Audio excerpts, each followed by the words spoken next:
If you're familiar with the term Bedlam, you may not be familiar with the term's origin. The term is a nickname for a storied asylum in London called Bethlem Royal Hospital. In its more than 775 years of existence, the institution has served as part hospital, part prison, and part human zoo.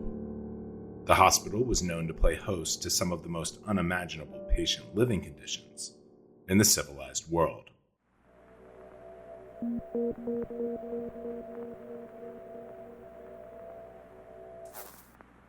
Bethlem Royal Hospital in the 15th century, as it was said to operate, resembled a scene right out of a horror movie. It was an institution established for handling the rejects of society, those who were deemed too mentally ill to fit in, or those who had chosen not to fit in by becoming criminals. And as one could imagine, the mix of dangerous criminals alongside psychiatric patients in a facility that lacked proper separation altogether was a recipe for disaster, not to mention complete disorder. Bethlem was notorious for overcrowding and was heavily under-resourced.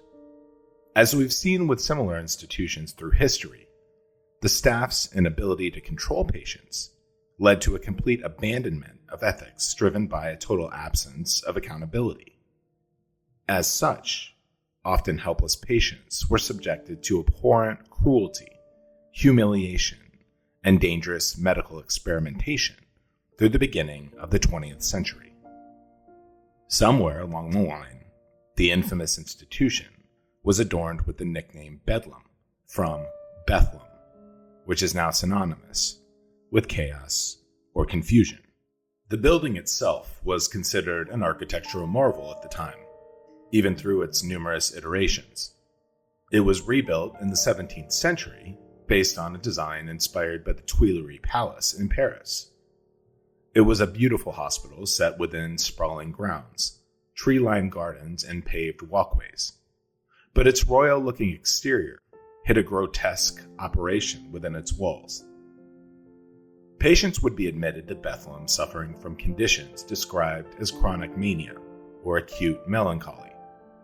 These now obsolete terms were used to broadly classify mental illness before the field of psychology offered more formalized definitions. And alongside those afflicted with mental illness, the hospital also admitted criminals, ranging from petty thieves to dangerous serial killers. The word treatment was a relatively loose term at Bethlem Royal Hospital, usually pertaining to basic isolation and experimentation. Patients usually ended up significantly worse after their stay, that is, if they survived. One treatment methodology frequently employed by staff at Bethlem was known as rotating therapy. A patient would be strapped to a chair, which was then suspended from the ceiling. The device then rotated, sometimes up to 100 rotations per minute. The purpose was to induce vomiting quickly, which was thought to be an all-purpose cure for a variety of ailments at the time. Medieval doctors thought that mental problems were largely the same as physical problems, where purging the body of toxins, in some cases, would make sense.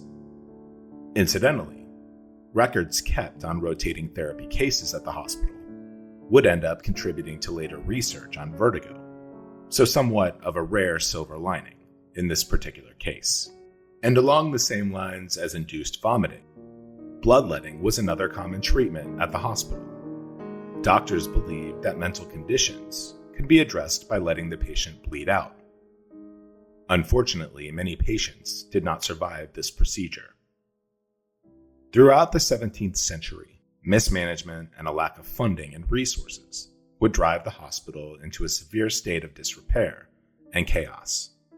It was the only mental health facility in Britain at the time, and was largely reliant on government funding and private donation in order to operate.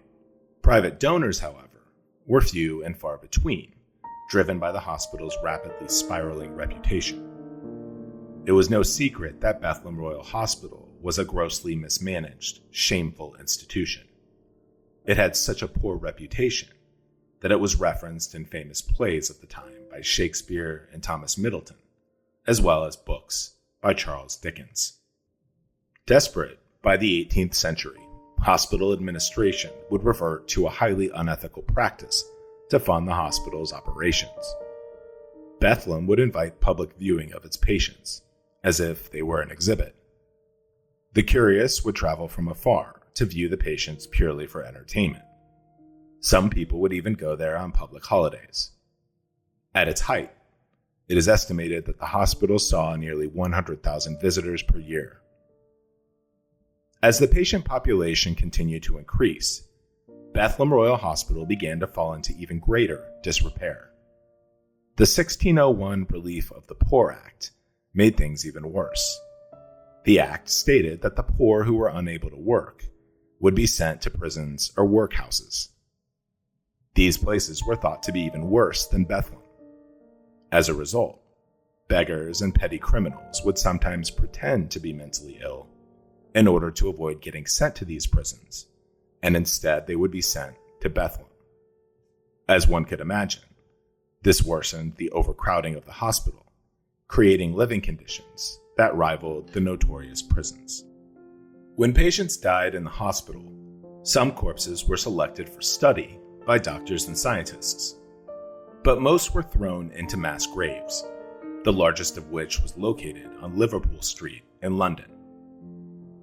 As recently as 2013, railway construction workers in London stumbled upon a mass grave containing as many as 20,000 bodies, the oldest of which dated all the way back to the 16th century.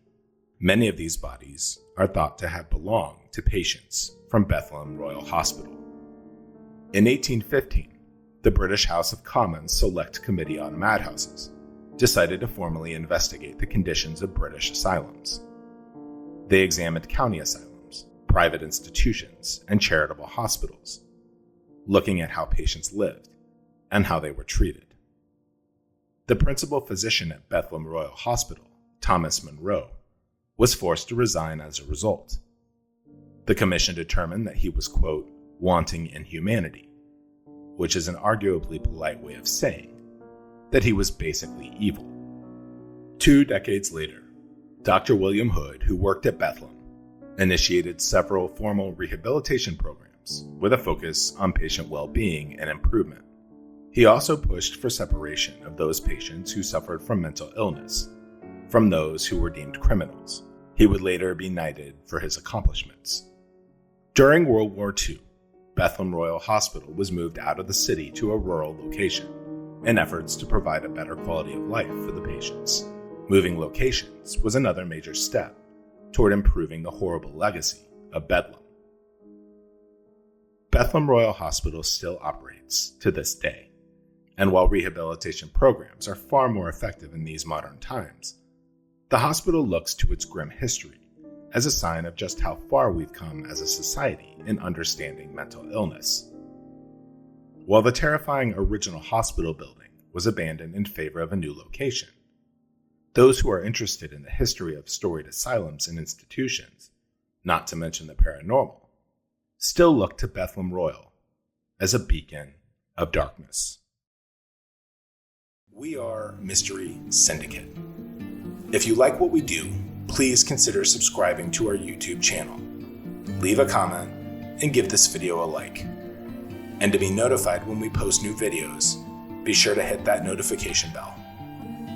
Also, check us out on Facebook, Instagram, Twitter, and Patreon. And for exclusive merchandise, visit our website at www.mysterysyndicate.com.